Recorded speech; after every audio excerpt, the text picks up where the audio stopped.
bukan lautan, hanya kolam susu. Kayu dan jalan cukup menghidupimu. Tiada badai, tiada topan kau temui. Ikan dan udang menghampiri dirimu. Bukan lautan, hanya kolam susu. Kayu dan jalan cukup menghidupimu. Tiada badai, tiada topan kau temui. Ikan dan udang menghampiri dirimu. Orang bilang tanah kita tanah surga. Tongkat kayu dan batu jadi tanaman. Orang bilang tanah kita tanah surga. Tongkat kayu dan batu jadi tanaman. Tongkat kekuasaan dilempar, yang tumbuh justru luka. Nah, sini, lihat tuh. Di desa-desa, nenek tua masih menanti beras dengan tangan keriputnya. Sementara di kota, perut elit kenyang oleh proyek yang tak pernah ditanyai rakyat.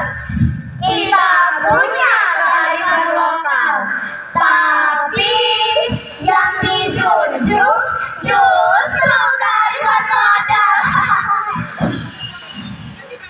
Dari timur ke barat, suku demi suku menjaga marwah tanah ini.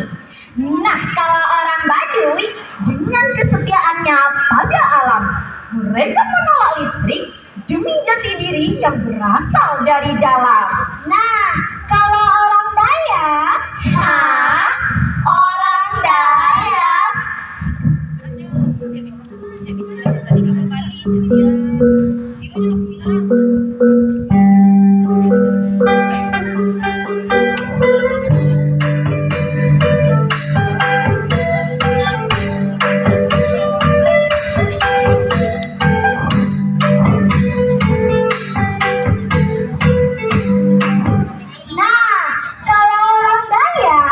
Mereka menyapu dengan hutan yang mereka rawat sejak leluhur.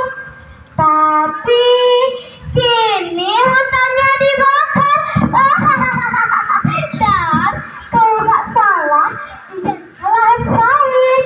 Dan budaya mereka disajikan sebagai eksotika turis. Hah? Masa iya? Tanah Toraja?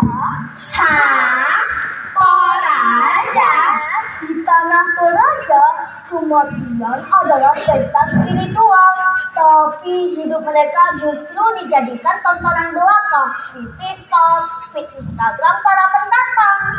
Nah, kalau di Papua,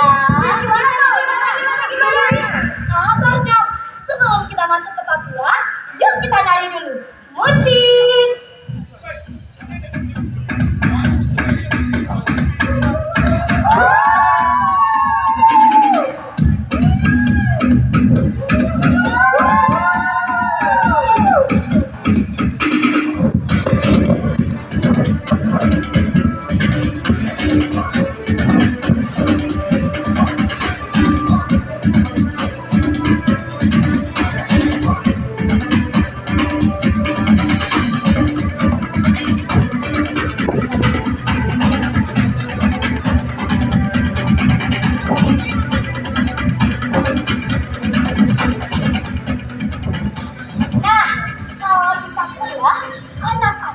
Harus menyeberangi sungai tanpa jembatan.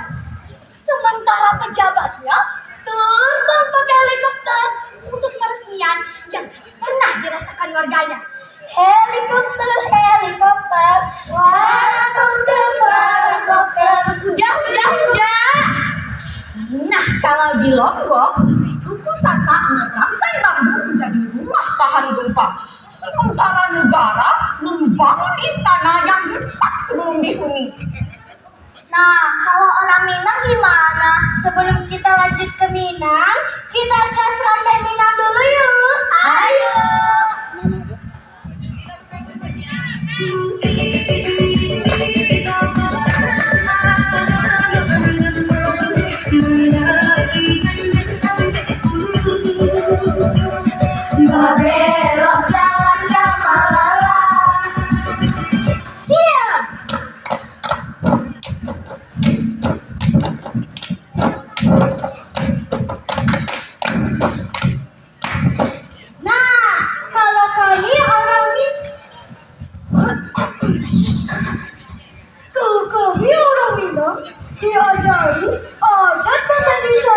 Syarat Pak Sandi kita buang.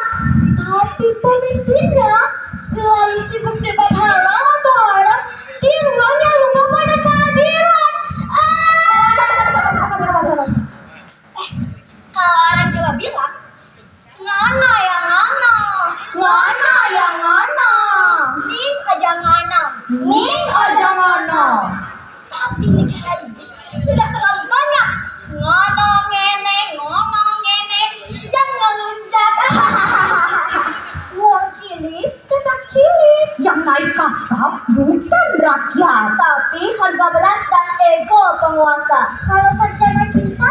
Tapi yang jadi pelayan kafe. Wih, ada yang jaga toko. Wih, ada pula yang jaga gedung parlemen sebagai cleaning service. Wih, Mereka bilang mereka belajar, tapi ya mereka hanya kurikulumnya, bukan masa depan anak-anaknya. apa kabar SDGs? Apa kabar pembangunan berkelanjutan? Mereka hidup di slide presentasi, tapi mati di jalan desa yang becek sejak masa penjajahan. Dan di tengah itu datang ormas berjuang moral bersenjata amarah. Menjaga moralitas bangsa atau mengobrol ancaman pada siapa saja yang tak sepaham. Negeri ini bukan hanya terluka, Ia letih, ia jenuh, ia dicekik oleh jargon dan janji, disuapi baliho, dijejali logo. sementara rakyat tak terima cus pakai sandal jepit sampai. Kita harus kembali pada akar, pada tanah, pada ruh bangsa ini, bukan sekedar pada layar presentasi. Kita tidak butuh studi. Kita butuh revolusi empati. Mari rajuk wajah negeri ini dengan benang yang berasal dari rakyat, Bukan dari kantor konsultan. mari perkokoh jati diri bangsa, bukan dengan baliho, tapi dengan bela rasa. Karena bila jati diri kita hanya setebal iklan dan sekosong slogan, maka Indonesia akan tetap menjadi proyek besar yang gagal jadi rumah. Negeri ini bukan milik mereka yang bising di pantung kekuasaan, Betul. tapi milik mereka yang diam namun tetap memelihara tanah, budaya dan harapan. Betul, betul, betul. Bung Karno pernah berujar, bangsa yang besar adalah bangsa yang menghormati jasa pahlawan. Bangsa yang besar adalah bangsa yang menghormati jasa pahlawan. Tapi kita bahkan perubahan harus berdemo, Tenaga medis ditunda bayaran, petani dijanjikan bibit. lalu ditinggalkan begitu saja. Apa jadi dari bangsa jika ibu kota kita pindah? Tapi hati rakyat tetap dibiarkan tertinggal.